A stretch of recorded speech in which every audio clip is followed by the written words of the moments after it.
നിയമസഭാ തെരഞ്ഞെടുപ്പിന്റെ തീയതി കുറിച്ചതിന് ശേഷമുള്ള മൂന്നാമത്തെ പകലാണ് ഏറെക്കുറെ ചിത്രം തെളിഞ്ഞു കഴിഞ്ഞിട്ടുണ്ട്. ഏറെക്കുറെ എന്ന് പറഞ്ഞാൽ കോൺഗ്രസിന്റെ ലിസ്റ്റ് ഇപ്പോഴും പുറത്തു വന്നിട്ടില്ല. പക്ഷേ UDFിൽ മുസ്ലിം ലീഗിൻ്റെയും കേരള കോൺഗ്രസിൻ്റെയും ലിസ്റ്റ് പുറത്തു വന്നിരിക്കുന്നു. അല്പസമയം മുമ്പാണ് മുസ്ലിം ലീഗിൻ്റെ മുഴുവൻ സ്ഥാനാർത്ഥികളെയും സാദിഖ് അലി ശിഹാബ് തങ്ങൾ പ്രഖ്യാപിച്ചത്. ഇതിൽ 2 വനിതകൾക്കും 4 യുവ നേതാക്കൾക്കുമൊക്കെ പ്രാതിനിധ്യം നൽകിയിട്ടുണ്ട്. കോൺഗ്രസിൻ്റെ ലിസ്റ്റ് ഇപ്പോഴും നീളുന്നു എന്നതാണ്. കെ സുധാകരൻ്റെ സ്ഥാനാർത്ഥിത്വത്തിൽ തട്ടി, ഒപ്പം പെരുമ്പാവൂരിൽ എൽദോസ് കുന്നപ്പള്ളിയുടെ സ്ഥാനാർത്ഥിത്വത്തിലൊക്കെ വലിയ ചർച്ചകൾ ഇപ്പോഴും നടന്നുകൊണ്ടിരിക്കുന്നു. അനിശ്ചിതത്വം പൂർണ്ണമായും തീർന്നിട്ടില്ല എന്ന് വേണമെങ്കിൽ പറയാം. 50-ലധികം പേരുകളിൽ തീരുമാനമായിട്ടുണ്ട്. അത് ഇന്ന് പറയും എന്നൊക്കെയാണ് KC വേണുഗോപാൽ ഡൽഹിയിൽ പറഞ്ഞത്. പക്ഷേ എപ്പോഴുണ്ടാകുമെന്ന കാര്യത്തിൽ ഇപ്പോഴും ഒരു വ്യക്തതയില്ല. അപ്പോൾ ചിത്രം ഏറെക്കുറെ തെളിഞ്ഞോ എന്നതാണ് നമ്മൾ ആദ്യം സംസാരിക്കുന്നത്. എന്തോന്നു ചിത്രം തെളിഞ്ഞില്ലല്ലോ. ചിത്രം കോൺഗ്രസിൻ്റെ നമ്മളിപ്പോൾ സംസാരിക്കുന്ന 5 മണി കഴിയുമ്പോൾ കോൺഗ്രസിൻ്റെ സമ്മേളനം രാവിലെ 11 മണി, പിന്നെ 3 മണി. ഏത് നിമിഷവും എന്തും സംഭവിക്കാം എന്ന് പറയുന്ന മഴ പെയ്യാനും പെയ്യാതിരിക്കാമെന്ന് പണ്ട് നമ്മൾ കളിയാക്കി പറയുന്ന പോലത്തെ ഒരു സ്ഥിതിയാണ്. പക്ഷേ ആ പ്രശ്നം കോൺഗ്രസിൽ സ്ഥിരമായുള്ളതുകൊണ്ട് കോൺഗ്രസ് അത് കവർ ചെയ്യുമായിരിക്കും. ഒരു 70 സീറ്റുകളിലെങ്കിലും സ്ഥാനാർത്ഥികളെ വരും. ഇപ്പോൾ നമ്മൾ ഏറ്റവും അവസാനം കേൾക്കുന്നത് 50 എന്നാണ്. 50-70 ഇടയ്ക്ക് കോൺഗ്രസ് എന്തായാലും അതിൻ്റെ തദ്ദേശ തെരഞ്ഞെടുപ്പിലുണ്ടായ ആ ഒരു ഹെഡ് സ്റ്റാർട്ടുണ്ട്. അവരാണ് ഏറ്റവും കൂടുതൽ സ്ഥാനാർത്ഥികളെ ഏറ്റവും പെട്ടെന്ന് പ്രഖ്യാപിച്ച് മുമ്പോട്ട് പോയത്. ആ ഒരു മുന്നേറ്റം മേൽക്കൈ അവർക്ക് ഉണ്ടാകാമായിരുന്നവർ നഷ്ടപ്പെടുത്തി കളഞ്ഞു. തദ്ദേശത്തിൽ എടുത്ത് എല്ലാവരും പറഞ്ഞത് അതായിരുന്നു. ഒരു പക്ഷേ സ്ട്രാറ്റജിക്കലി MLA സീറ്റുകൾ എന്ന് പറഞ്ഞാൽ നേരത്തെ സ്ഥാനാർത്ഥിയെ പ്രഖ്യാപിച്ചാൽ റിബൽ ശല്യം ഉണ്ടാകും, അതുകൊണ്ട് നമ്മൾ പതുക്കെ ചെയ്യൂ എന്ന് പറഞ്ഞിരുന്നു. അതിനൊരു യുക്തിയും ഉണ്ടായിരുന്നു. പക്ഷേ പറഞ്ഞ് അവസാനം സമയമായിട്ടും പ്രഖ്യാപിക്കാൻ പറ്റാത്തൊരു വലിയ സാഹചര്യത്തിലേക്ക് കാര്യങ്ങൾ പോയി. മുൻ KPCC പ്രസിഡന്റ് അടക്കമുള്ളവർക്ക് ഉപദ്രവിക്കാവുന്ന എല്ലാ ഉപദ്രവവും ചെയ്തു കഴിഞ്ഞാൽ അതിപ്പോഴും തീർന്നിട്ടില്ല. അപ്പോൾ ചിത്രം തെളിഞ്ഞോ എന്ന് ചോദിച്ചാൽ LDFിൻ്റെ ഐക്യവും UDFിൻ്റെ അനൈക്യവും അങ്ങനെ ഒരു ചിത്രം, കോൺഗ്രസിൻ്റെ അനൈക്യവും അങ്ങനെ ഒരു ചിത്രം തെളിഞ്ഞു എന്ന് വേണമെങ്കിൽ പറയാം. പക്ഷേ കോൺഗ്രസ് ആണ് ഇതൊക്കെ ഇപ്പോൾ നമ്മൾ സംസാരിക്കുന്നതാണ്. നാളെ ഇത് ആയിക്കഴിഞ്ഞാൽ പിന്നെ ചിലപ്പോൾ നിലമ്പൂരും പാലക്കാടൊക്കെ വലിയ നാടകീയത ഉണ്ടായിരുന്നു. അതെ അത് കവറപ്പ് ചെയ്ത് ഇങ്ങനെ തന്നെ വന്നതാണ്. അതുകൊണ്ട് ഇത് കോൺഗ്രസ് ആണെന്ന് കുഴപ്പമില്ല, അങ്ങനെയും വേണമെങ്കിൽ നമുക്ക് പറയാം. പക്ഷേ ലീഗ് വളരെ നേരത്തെ തന്നെ തയ്യാറെടുത്തിട്ടാണ് 2 സീറ്റുകൾ ഒഴിച്ചിട്ടിട്ട് അത് കോൺഗ്രസുമായിട്ടുള്ള വെച്ചുമാറലിൻ്റെ സാഹചര്യത്തിൽ ഒന്ന് വടക്കും തെക്കുമുള്ളത്. ബാക്കി സീറ്റുകളിലെല്ലാം സ്ഥാനാർത്ഥികളെ പ്രഖ്യാപിക്കുന്നു. 6 MLA-മാരെയൊക്കെ ഒഴിച്ചു നിർത്തി ബാക്കി എല്ലാവരുമുണ്ട്. പുതുമുഖങ്ങളുണ്ട്. മുമ്പൊക്കെ ഒരു വനിതയാണെങ്കിൽ ഇത്തവണ 2 വനിതകളുണ്ട്. അതൊരു വലിയ സംഭവമാണെന്ന് എനിക്ക് തോന്നുന്നില്ല. കാരണം ഇന്നേ വരെ ലീഗിൻ്റെ ചരിത്രത്തിൽ ഒരു വനിതാ MLA സഭയ്ക്കകത്ത് കയറ്റിയിട്ടില്ല എന്നാണോ ശരി? കാരണം ജയസാധ്യതയുള്ള സീറ്റുകൾ ഇപ്പോൾ കോഴിക്കോട് സൗത്തിൽ സീറ്റ് കൊടുത്തു എന്നുള്ളത് വിസ്മരിച്ചുകൊണ്ടല്ല. ഇത്തവണയും ഒന്ന് കൂത്തുപറമ്പും മറ്റേത് പേരാമ്പ്രയുമാണ്.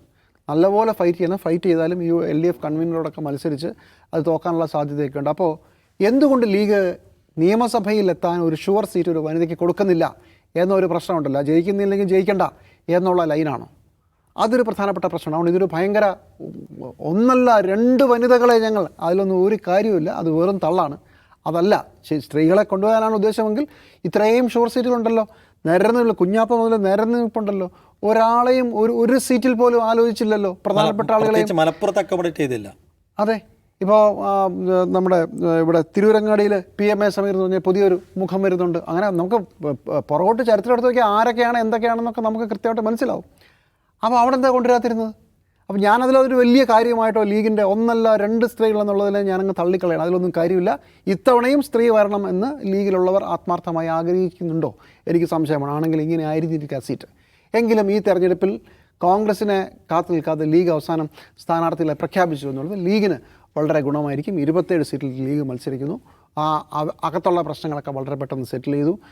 കോഴിക്കോട് സൗത്തിൽ MK മുനീർ മത്സരിക്കും എന്നുള്ളത് MK മുനീർ മത്സരിച്ചേ പറ്റൂ. ആ സംഭവമൊക്കെ സെറ്റിൽ ചെയ്തത് ഇൻറ്റേർണൽ ഇഷ്യൂസിനെ ഒതുക്കാൻ കഴിഞ്ഞിട്ടുമുണ്ട്. ലെഫ്റ്റിലേക്ക് വന്നാൽ അവിടെയും ചിത്രം തെളിയുമ്പോൾ 2 പ്രധാനപ്പെട്ട പ്രശ്നമുണ്ട്. ഒന്ന്, ആലപ്പുഴയിലെ വളരെ വൈകാരികമായ ഒരു ഇറങ്ങിപ്പോക്കുണ്ടായി. അത് സുധാകരൻ്റെ നേതൃത്വത്തിലാണ്. കണ്ണൂരോ CPMൻ്റെ കോട്ട, അല്ലെങ്കിൽ കേരളത്തിലെ റഷ്യ എന്നൊക്കെ വിളിക്കാവുന്ന സ്ഥലത്ത് അവിടുത്തെ പാർട്ടിയുടെ സെക്രട്ടേറിയറ്റ് അംഗം വളരെ നിശിതമായ ആരോപണം ഉന്നയിച്ചുകൊണ്ട് പാർട്ടിക്ക് പുറത്തു പോവുകയും ഞാൻ മത്സരിക്കാൻ പോവുകയാണെന്നാണ് പറഞ്ഞത്. ഇന്ന് അതിനുള്ള മറുപടി പറഞ്ഞുകൊണ്ട് പാർട്ടിയുടെ പ്രധാനപ്പെട്ട നേതാക്കൾ, ജില്ലാ സെക്രട്ടറി അടക്കമുള്ള ആളുകൾ ഒന്നെന്ന് പറഞ്ഞപ്പോൾ ഉന്നയിച്ച ഏറ്റവും പ്രധാനപ്പെട്ട ആരോപണം പാർലമെൻ്ററി വ്യാമോഹമാണ്. എന്താ കാരണം? അദ്ദേഹം കമ്മിറ്റിയിൽ എനിക്ക് മത്സരിക്കണം എന്ന് പറഞ്ഞു. ഭയങ്കര അപരാധമായി പോയി കേട്ടോ. ഒരാൾ എനിക്ക് മത്സരിക്കണമെന്ന് പറഞ്ഞു, അത് ലോക അപരാധമായി പോയി എന്ന് പറയുന്നത് അത് ഭയങ്കര കപടതയാണ്. ഇതേ പാർട്ടിയിൽ തന്നെയല്ലേ ഗ്രൂപ്പും ജില്ലാ കമ്മിറ്റികൾ പിരിച്ചുവിടലും അങ്ങോട്ടും ഇങ്ങോട്ടുള്ള വലിയ യുദ്ധങ്ങളും VS പിണറായി യുദ്ധവും VSഉം പിണറായിയും നടപടി വാങ്ങിച്ച് പോൾ ബ്യൂറോ നിന്ന് പുറത്തു പോവുകയൊക്കെ ചെയ്തത്. അത് വെച്ച് നോക്കുമ്പോൾ ഇതൊന്നുമല്ലല്ലോ. അത് ഒരാൾ അയാൾക്ക് ആഗ്രഹമുണ്ടെന്ന് പറഞ്ഞു, ഇനി പറഞ്ഞത് വലിയ അപരാധമാണെന്ന് ഇരിക്കട്ടെ, അത്രയല്ലേ ചെയ്തുള്ളൂ, അയാൾ വേറെ ഒന്നും ചെയ്തിട്ടുള്ളൂ. പക്ഷേ അയാൾ ഉന്നയിച്ച ഒരു പ്രധാനപ്പെട്ട വിഷയത്തിന് ഇന്ന് മറുപടി പറഞ്ഞില്ല. എന്താ അത്? കണ്ണൂരിലൊരു സ്ത്രീ വേണം, ആ ഇന്ന മണ്ഡലത്തിൽ തന്നെ വേണം, അത് MV ഗോവിന്ദൻ്റെ ഭാര്യ കൂടിയായ ഇവർ വരണം എന്ന് പറഞ്ഞു. അപ്പോൾ തിരിച്ച് കമ്മിറ്റിക്കകത്ത് കണ്ണൂർ ജില്ലാ സെക്രട്ടേറിയറ്റിനകത്ത് വേറൊരു പേര് കൂടി സുകന്യയുടെ പേര് വരുന്നു. സുകന്യയുടെ പേര് ഉന്നയിച്ചു. അപ്പോൾ ഗോവിന്ദൻ മാസ്റ്റർ, ജില്ലാ സെക്രട്ടേറിയറ്റ് അംഗമായിട്ടുള്ള ഗോവിന്ദൻ മാസ്റ്റർ പറഞ്ഞു, എനിക്കെന്താ ന്യൂനത, എനിക്കും ഒരു സ്റ്റേക്ക് ഉണ്ടെന്ന് പറഞ്ഞു. അവസാനം മുമ്പോട്ട് പോയി പറഞ്ഞു എൻ്റെ വിയോജിപ്പ് രേഖപ്പെടുത്തണമെന്നും ഗോവിന്ദൻ മാസ്റ്റർ പറഞ്ഞു. മാസ്റ്ററല്ല, ഗോവിന്ദൻ. അപ്പോൾ ഇപ്പോൾ വിളിക്കുമ്പോൾ ഗോവിന്ദൻ മാസ്റ്റർ മറ്റേ ഗോവിന്ദൻ മാസ്റ്റർ മറ്റേതായി പോകും. TK ഗോവിന്ദൻ പറഞ്ഞു. അപ്പോൾ TK ഗോവിന്ദൻ്റെ വിയോജിപ്പ് രേഖപ്പെടുത്തുന്നതിന് മുമ്പേ TK ഗോവിന്ദൻ ഇന്നലെ പറഞ്ഞതനുസരിച്ചാണെങ്കിൽ മുതിർന്ന നേതാക്കൾ പറഞ്ഞു അതവിടെ നിൽക്കട്ടെ, ഈ 3 പേരുകളുണ്ടല്ലോ, ഈ വിഷയം നമുക്ക് സംസ്ഥാന സെക്രട്ടേറിയറ്റിലേക്ക് വിടാം, അവിടെയാണല്ലോ തീരുമാനം. പക്ഷേ ആ പേര് അങ്ങോട്ട് പോയില്ല, ഒരൊറ്റ പേരായിരുന്നു. സുകന്യയുടെയും ഗോവിന്ദൻ്റെയും പേര് വെട്ടി എന്നാണ് പറഞ്ഞത്. അങ്ങനെയാണ് ശ്യാമള ടീച്ചർ വരുന്നത് ഇതിനകത്ത്, PK ശ്യാമള വരുന്നത്. അപ്പോൾ ആ പേര് അതെങ്ങനെയാണ് ഒരു പേര് മാത്രമായി പോയത്? അതായിരുന്നു പ്രധാനപ്പെട്ട ചോദ്യം. അങ്ങനെ ഒരു ആരോപണം ഉന്നയിച്ചപ്പോൾ, അങ്ങനെ ഒരു ആരോപണം വരുമ്പോൾ ആ ആരോപണത്തിന് മറുപടി ഇന്നുണ്ടായില്ല. അല്ലെങ്കിൽ അത് ഏകകണ്ഠമായി സ്ഥാനാർത്ഥിയെ തീരുമാനിച്ചു എന്നോ മറ്റോ ഒഴുക്കൻ മട്ടിലാണ് പോയത്. കൃത്യമായി ചോദ്യവും വന്നില്ലെന്നാണ് ഞാൻ വിചാരിക്കുന്നത്. അപ്പോൾ അതിനകത്തുള്ളൊരു ചോദ്യം, ഇതിലാരാണെന്നാണ് പറയുന്നത്? CPMൻ്റെ സംസ്ഥാന സെക്രട്ടേറിയറ്റ്, CPMൻ്റെ ജില്ലാ സെക്രട്ടേറിയറ്റ്, കണ്ണൂരിലെ ജില്ലാ സെക്രട്ടേറിയറ്റ് അംഗങ്ങൾക്കെങ്കിലും സത്യം അറിയാമായിരിക്കുമല്ലോ, അതോ പാർട്ടിക്ക് വേണ്ടി? ഞാൻ വിചാരിക്കുന്നത് അങ്ങനെ ഒരു നോണ അദ്ദേഹം പറയാൻ സാധ്യതയില്ല. TK ഗോവിന്ദൻ ഇത് അദ്ദേഹം എൻ്റെ പേര് ഞാൻ പറഞ്ഞു എന്നുവരെ അദ്ദേഹം പറഞ്ഞതാണ്. അപ്പോൾ ആ വിഷയത്തിൽ ഒരു കുറച്ചുകൂടെ കൺവിൻസിംഗ് ആയ മറുപടിയായി ഇന്ന് വന്നത് തോന്നിയില്ല. ഏകകണ്ഠമായിട്ടാണോ പേര് കേന്ദ്ര നേതൃത്വത്തിലേക്ക് പോയത്, അതായത് സംസ്ഥാന സെക്രട്ടറിയിലേക്ക് പോയത്, അതോ ഈ 3 പേരുകളും പോയോ? അവിടെ വെച്ചിട്ട് തീരുമാനമാണോ? അങ്ങനെയല്ല എന്നാണ് അദ്ദേഹം പറഞ്ഞത്. ഇവിടെ വെച്ച് ഞങ്ങൾ വെട്ടി അത് തീരുമാനമെടുത്തു. അതല്ല എന്ന് പുറത്തിറങ്ങി വരുന്ന TK ഗോവിന്ദൻ പറയുന്നു. അതിനെ പാർലമെൻ്ററി വ്യാമോഹം എന്ന ഒറ്റ കാരണം കൊണ്ട്, ശരി, ഇനി പാർലമെൻ്ററി വ്യാമോഹമാണെങ്കിൽ അതുകൊണ്ട് ഇത് തെറ്റാവാതെ പോകുന്നില്ലല്ലോ, ഇതിലെ ആരോ ഒരാൾ നുണ പറയുന്നുണ്ട്. അപ്പോൾ കണ്ണൂരായാലും ആലപ്പുഴ ആയാലും അങ്ങനെ ഒരു പ്രശ്നവും നിൽക്കുന്നുണ്ട്. ഇതൊക്കെ തെരഞ്ഞെടുപ്പിൻ്റെ ആദ്യ ഘട്ടങ്ങളിൽ ഉണ്ടാകുന്ന ഒരു തർക്കങ്ങളുടെയും ഒക്കെയാണ്. സാധാരണ പറയുന്നത് തെരഞ്ഞെടുപ്പിൻ്റെ അവസാനത്തെ 3 മാസം ആണ് ജനങ്ങൾ ആരെ ജയിപ്പിക്കണമെന്ന് തീരുമാനിക്കുക എന്ന് പറയാറുണ്ട്. അപ്പോൾ ഈ 3 മാസത്തിൻ്റെ ഒരു ഏതാണ്ട് നടുഭാഗത്താണ് നമ്മൾ നിൽക്കുന്നത്.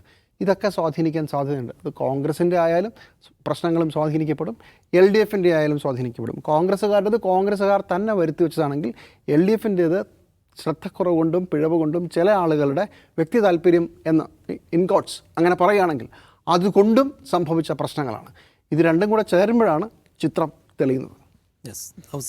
ലീഗിൻ്റെ ലിസ്റ്റ് എങ്ങനെയുണ്ട്?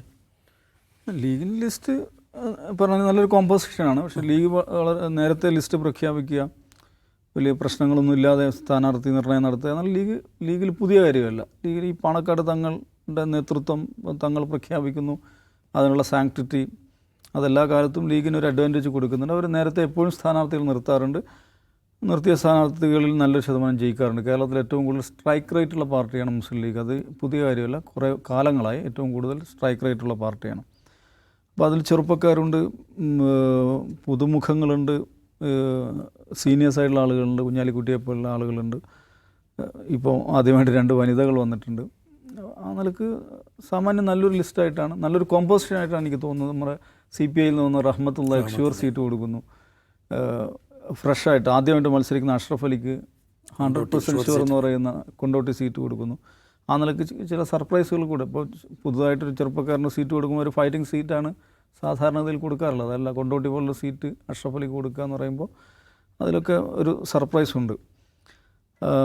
അപ്പോൾ ആ നിലക്ക് മുസ്ലിം ലീഗിനെ സംബന്ധിച്ചിടത്തോളം എനിക്ക് എന്തെങ്കിലും നിലക്കുള്ളൊരു അപ്രവചനീയമായ സംഗതികൾ ഇതിലില്ലല്ലോ. അവർ മത്സരിക്കുന്ന സീറ്റുകൾ നല്ലൊരു ശതമാനം അവർ ജയിച്ചു പോവുകയാണ് സാധാരണഗതിയിൽ ചെയ്യാറുള്ളത്. ഇവിടെ വിഷയം കോൺഗ്രസിൻ്റെയാണ്. കോൺഗ്രസിൻ്റെത് ഈ പറഞ്ഞാൽ ഇത് എപ്പോൾ പൊട്ടും എപ്പോൾ കിട്ടും എന്നുള്ള അതിലേക്ക് നിൽക്കുകയാണ്. പക്ഷേ അതേക്കൻ ഞാൻ ഇന്നലെ പറഞ്ഞ കോൺഗ്രസ്സിൽ അത് പതിവാണ്. സ്ഥാനാർത്ഥികളെ തീരുമാനിക്കുക, പ്രഖ്യാപിച്ച് പ്രചരണം തുടങ്ങിയതിന് ശേഷം വീണ്ടും മാറ്റുക, പോസ്റ്റർ അടക്കം ഇറക്കിയതിന് ശേഷം മാറ്റുക, അവർ ജയിക്കുക. ഇതൊക്കെ കോൺഗ്രസ്സിൽ പതിവുള്ള കാര്യമാണ്. അതുകൊണ്ട് ഞങ്ങളുടെ കോൺഗ്രസ് സംസ്കാരം എന്ന് പറയുന്ന സംഗതി ഉണ്ടല്ലോ, കോൺഗ്രസ് സംസ്കാരത്തിൻ്റെ ഭാഗമാണ് എന്നവർക്ക് പറയാം. പക്ഷേ അതിലൊരു പ്രശ്നം എന്താണെന്ന് വെച്ചിട്ടുണ്ടെങ്കിൽ അതൊക്കെ കേരളത്തിലെ മനുഷ്യർ അത് ഉൾക്കൊണ്ടിരുന്ന ഒരു കാലം ഉണ്ടായിരുന്നു. 5 സ്ഥാനാർത്ഥികളെ പ്രഖ്യാപിച്ചതിന് ശേഷം പ്രഖ്യാപിക്കുന്നു, പോസ്റ്റർ അടിക്കുന്നു, പ്രചാരണം തുടങ്ങുന്നു. അപ്പോൾ അതൊക്കെ കഴിഞ്ഞിട്ടാണ് കരുണാകരൻ വരുന്നത്. പറ്റില്ല എന്ന് പറയുന്നു, 5 ആളുകൾ പിൻവലിക്കുന്നു, അങ്ങേരുടെ സ്ഥാനാർത്ഥികൾ വരുന്നു. മലയത്ത് സരളാദേവി, മറ്റേ നൂറുദ്ദീൻ ഒക്കെ ആയിട്ടുള്ള ഈ 5 പേരും ജയിക്കുന്നു. അവസാനം കൊണ്ടുവന്ന് 5 പേരും ജയിക്കുന്നു. അങ്ങനെയൊക്കെ ഒരു കാലം ഉണ്ടായിട്ടുണ്ട്. പക്ഷെ അത് കരുണാകരനായിരുന്നു, അന്നത്തെ കാലമായിരുന്നു. ഇന്നത്തെ ഈ പുതിയ തലമുറ ഇതൊക്കെ ഇഷ്ടപ്പെടുമോ, ഈ ഒരു ശൈലി അവർക്ക് ഇഷ്ടപ്പെടുമോ എന്നൊരു ചോദ്യമുണ്ട്. പിന്നെ വി.ഡി. സതീശനൊക്കെ കൊണ്ടുവന്നിട്ടുള്ളൊരു സംസ്കാരം എന്ന് പറഞ്ഞാൽ വ്യത്യസ്തമായിട്ടുള്ളതാണ്. അങ്ങനെയല്ല, കുറച്ചും കൂടെ പ്രൊഫഷണലായിട്ട്, കുറച്ചും കൂടെ അഡ്വാൻസ്ഡ് ആയിട്ട് കാര്യങ്ങൾ ചെയ്യുന്ന ഒരു കുറച്ചും കൂടെ മെച്ചപ്പെട്ട ഒരു ബെറ്റർ ഇലക്ഷൻ എൻജിനീയറിംഗ് ആണ് വി.ഡി. സതീശൻ കഴിഞ്ഞ ഉപതെരഞ്ഞെടുപ്പുകളിലും ലോക്സഭാ തെരഞ്ഞെടുപ്പുകളിലൊക്കെ ലോക്കൽ ബോഡി ഇലക്ഷനിലൊക്കെ കാണിച്ചത്. അപ്പോൾ ആ ഒരു സംഗതി ഉണ്ടല്ലോ, അത് മിസ്സാവുന്നു എന്നുള്ള വളരെ പ്രധാനപ്പെട്ട ഒരു പ്രശ്നമാണ്. പിന്നെ അതുമാത്രമല്ല, BJP എന്ന് പറയുന്നൊരു ഫാക്ടറുണ്ട്. അത് നേരത്തെ ഉള്ളതിനേക്കാൾ സ്ട്രോങ് ആയിട്ട് കേരളത്തിൽ നിൽക്കുകയാണ്. അപ്പോൾ ആ ഒരു പശ്ചാത്തലത്തിൽ ദ സോ കോൾഡ് കോൺഗ്രസ് സംസ്കാരം അതിന് എത്രത്തോളം അത് ഗുണം ചെയ്യുമെന്നൊരു ചോദ്യം അവിടെ ഉണ്ട്. പക്ഷേ ഈ ഇലക്ഷനിൽ ഇതെല്ലാം LDF, UDF ഇത് മുൻനിർത്തിയാണ് നമ്മൾ സംസാരിക്കുന്നത്. കോൺഗ്രസ്സിൽ സ്വാഭാവികമായിട്ടും എപ്പോഴും ഉണ്ടാകുന്ന ആ പ്രശ്നങ്ങളുണ്ട്. LDFൽ അസാധാരണമായിട്ടുള്ള കാര്യം ഞാൻ ഇന്നലെ പറഞ്ഞാണ്. ഈ 5 CPM MLAമാരായിരുന്ന 5 പേർ CPMനെതിരെ UDF ക്യാമ്പിൽ വന്ന് മത്സരിക്കുന്ന, അല്ലെങ്കിൽ എതിർ ക്യാമ്പിൽ വന്ന് മത്സരിക്കുന്ന ഒരു അപൂർവ സന്ദർഭമായിരിക്കും. 5 MLAമാർ, അതൊരു പക്ഷേ 6 MLAമാരാവെന്ന് പറയുന്നു. CPMൻ്റെ പ്രധാനപ്പെട്ട 2 നേതാക്കന്മാർ, കണ്ണൂരിൽ നിന്നുള്ള ഒരു ജില്ലാ കമ്മിറ്റി അംഗം, ഒരു ജില്ലാ സെക്രട്ടേറിയറ്റ് അംഗം CPMനെതിരെ മത്സരിക്കുന്നു. 2 CPI MLAമാർ BJP സ്ഥാനാർത്ഥികളായി മത്സരിക്കുന്നു. ഇതെനിക്ക് തോന്നുന്നു ഇന്ത്യയിൽ കമ്മ്യൂണിസ്റ്റ് പാർട്ടിയുടെ ഇലക്ട്രൽ ഹിസ്റ്ററിയിൽ ഇങ്ങനത്തെ ഒരു അനുഭവം ഉണ്ടായിട്ടുണ്ടാവില്ല. അത് ഈ ഇലക്ഷനിൽ പ്രധാനപ്പെട്ട വേറൊരു വിസ്മയ കാഴ്ചയാണ്. അതെല്ലാം പെരിഫറലായിട്ടാണ് കാണുന്നത്. എന്നെ സംബന്ധിച്ച് ഈ ഇലക്ഷനിൽ ഏറ്റവും പ്രധാനപ്പെട്ട ഒരു ക്യൂരിയസ് അല്ലെങ്കിൽ ശ്രദ്ധിക്കേണ്ട ഒരു 2 എലമെൻ്റായിട്ട് ഞാൻ കാണുന്ന കാര്യങ്ങൾ, ഒന്ന് ഇലക്ഷൻ കമ്മീഷനാണ്, അല്ലെങ്കിൽ നമ്മൾ ഈ പറയുന്ന ഇലക്ടറൽ ലിസ്റ്റാണ്. 23-ാം തീയതിയാണ് നോമിനേഷൻ കൊടുക്കേണ്ട അവസാന തീയതി. 23-ാം തീയതി വരെ നിങ്ങൾക്ക് എന്ത് ചെയ്യാം? വോട്ടേഴ്സ് ലിസ്റ്റിൽ പേര് ചേർക്കുകയും ചെയ്യാം. SIR വന്നു, SIR വലിയ കുഴപ്പമൊന്നുമില്ലാതെ പിന്നെ രാഷ്ട്രീയ പാർട്ടികൾ അംഗീകരിച്ചു. പക്ഷെ ഇപ്പോഴും സൈഫു നിങ്ങൾക്ക് എന്ത് ചെയ്യാം? 23-ാം തീയതി വരെ വോട്ടേഴ്സ് ലിസ്റ്റിൽ പേര് ചേർക്കാം. ഈ വോട്ടേഴ്സ് ലിസ്റ്റിൽ ആരുടെയൊക്കെ പേരുകളാണ് എവിടെയൊക്കെയാണ് ചേർക്കപ്പെടുന്നത്? ഇത് വളരെ വളരെ നിർണായകമാണ്. കാരണം ഞങ്ങൾ കാശ്മീരിൽ നിന്നും ആളുകളെ കൊണ്ടുവന്ന് ചേർക്കും എന്ന് ഇവിടെ ഒരു രാഷ്ട്രീയ പാർട്ടിയുടെ നേതാവ് പരസ്യമായി പറഞ്ഞിട്ടുണ്ട്. അങ്ങനെ ചേർക്കപ്പെട്ട പേരുകൾ, അതിൻ്റെ ലിസ്റ്റ്, മൊത്തം ലിസ്റ്റ് നമുക്ക് കിട്ടില്ല. ബൂത്ത് ലെവൽ ലിസ്റ്റ് രാഷ്ട്രീയ പാർട്ടികൾ കിട്ടുകയുള്ളൂ. അപ്പോൾ ഒരു മണ്ഡലത്തിൽ ആരൊക്കെ ഏതൊക്കെ അളവിൽ എവിടെയൊക്കെ ചേർക്കപ്പെട്ടു, ഇവരൊക്കെ ആര് എന്ന് രാഷ്ട്രീയ പാർട്ടികൾക്ക് പരിശോധിക്കാനുള്ള സമയം പോലും ഇല്ല. ഇനി പരിശോധിച്ചാൽ തന്നെ ഇലക്ഷൻ കമ്മീഷൻ എന്താണ് നിലപാടെടുക്കുക? തൃശ്ശൂരിൽ നമ്മൾ കണ്ടതാണ്. ലിസ്റ്റിൽ വന്നില്ലേ, ലിസ്റ്റിൽ വന്നവർ വോട്ട് ചെയ്യട്ടെ. കമ്മീഷൻ അതിലൊന്നും ചെയ്യില്ല, കോടതിയിൽ പോയാലൊന്നും ചെയ്യില്ല. അപ്പോൾ കാശ്മീരിൽ നിന്ന് വന്ന ആളുകൾ ഒരു വാടക ചീട്ട് മതി. ഒരു വാടക ചീട്ടുണ്ടെങ്കിൽ നിങ്ങൾക്ക് ഈ ഇലക്ട്രൽ ലിസ്റ്റിൽ കയറിക്കൂടാം. അങ്ങനെ കയറിക്കഴിഞ്ഞാൽ ഇലക്ഷൻ കമ്മീഷൻ ഒന്നും ചെയ്യാൻ പോകുന്നില്ല. അപ്പോൾ ഇവിടെ ബി ജെ പിക്കാരാണ് പറഞ്ഞത് ഞങ്ങൾ കാശ്മീരിൽ നിന്ന് വരെ കൊണ്ടുവരും എന്നുള്ളത്. അപ്പോൾ അവർ ജയിക്കാൻ സാധ്യതയില്ലാത്ത മണ്ഡലങ്ങളിൽ ചുമ്മാ വേസ്റ്റായി പോകുന്ന വോട്ടുകൾ അവർ A ക്ലാസ് എന്ന് കരുതുന്ന ജയിക്കാൻ സാധ്യതയുണ്ടെന്ന് കാണുന്ന മണ്ഡലത്തിലേക്ക് മൈഗ്രേറ്റ് ചെയ്യുക. ഇതാണ് ഇവരുടെ ഇലക്ഷൻ സ്ട്രാറ്റജി എന്ന് പറയുന്നത്. 23-ാം തീയതി വരെ കോൺഗ്രസ് സ്ഥാനാർത്ഥി ലിസ്റ്റിനെ കുറിച്ച് തർക്കിച്ചുകൊണ്ടിരിക്കുമ്പോൾ പിന്നെ ഇവർ വിമതർക്കെതിരെ വർഗവഞ്ചകനെന്ന് കുത്തി പ്രചാരം നടത്തിക്കൊണ്ടിരിക്കുമ്പോൾ ഇവിടെ കൃത്യമായി നടക്കാൻ പോകുന്ന പരിപാടി എന്തായിരിക്കും? ഈ മൈഗ്രേഷൻ ഓഫ് വോട്ടേഴ്സ് ആയിരിക്കും. അതിനെക്കുറിച്ച് ഇവിടെയുള്ള LDFും UDFും എത്രത്തോളം അതിൽ കൺസേൺഡ് ആണ്, അതിലെത്രത്തോളം വിജിലൻ്റ് ആണ് അല്ലെങ്കിൽ ഇവിടുത്തെ പൊളിറ്റിക്കൽ കമ്മ്യൂണിറ്റി എത്രത്തോളം അതിൽ ശ്രദ്ധാലുക്കളാണ് എന്നുള്ളതാണ് എൻ്റെ ഒരു കൺസേൺ. രണ്ടാമതൊരു കൺസേൺ, ഈ BJP അവർ പ്രിഫർ ചെയ്യുന്ന, അവർ A ക്ലാസ്, അവർ പ്രാധാന്യത്തോടു കൂടി കാണുന്ന മണ്ഡലങ്ങൾക്ക് പുറത്ത് അവരെന്ത് പൊസിഷൻ എടുക്കുന്നു എന്നുള്ളതാണ്. അതിൽ ഇതുവരെ വന്നിട്ടുള്ള ചില കമ്മ്യൂണിക്കേഷൻസ് ഉണ്ട്. TP സെൻകുമാർ പറഞ്ഞ കാര്യമുണ്ട്, സ്വാമി ചിദാനന്ദപുരി പറഞ്ഞ കാര്യമുണ്ട്, ഈ എന്താണ് റൈറ്റ് വിങ് സർക്കിളിൽ നിൽക്കുന്ന ആളുകൾ സാമൂഹ്യ മാധ്യമങ്ങളിലൂടെ പ്രകടിപ്പിച്ച ആശയമുണ്ട്. നമുക്ക് വിജയസാധ്യതയില്ലാത്ത സ്ഥലങ്ങളിൽ നമ്മൾ എന്തു ചെയ്യും? അപ്പോൾ VD സതീശനെതിരെ സ്ഥാനാർത്ഥിയെ നിർത്തുക പോലും ചെയ്യരുത് എന്ന് BJPയും BDJസും സ്ഥാനാർത്ഥികളെ നിർത്തരുത് എന്ന് TP സെൻകുമാർ പറഞ്ഞിട്ടുണ്ട്, സ്വാമി ചിദാനന്ദപുരി പറഞ്ഞിട്ടുണ്ട്. അപ്പോൾ ഇവരെന്താണ് ആ നിലക്കുള്ള നമ്മളുടെ പ്രത്യക്ഷത്തിൽ നമുക്ക് ദൃശ്യമാകാത്ത തുരങ്ക സൗഹൃദങ്ങൾ, തുരങ്ക മുന്നണികൾ, ഞാൻ ഇന്നലെ പറഞ്ഞ കാര്യമാണ് ആവർത്തിക്കുന്നു, അതാണ് ഈ രാഷ്ട്രീയത്തിൽ ഈ തെരഞ്ഞെടുപ്പിൽ ഏറ്റവും പ്രധാനപ്പെട്ട ഇൻവിസിബിൾ ഫാക്ടർ എന്നാണ് ഞാൻ വിചാരിക്കുന്നത്.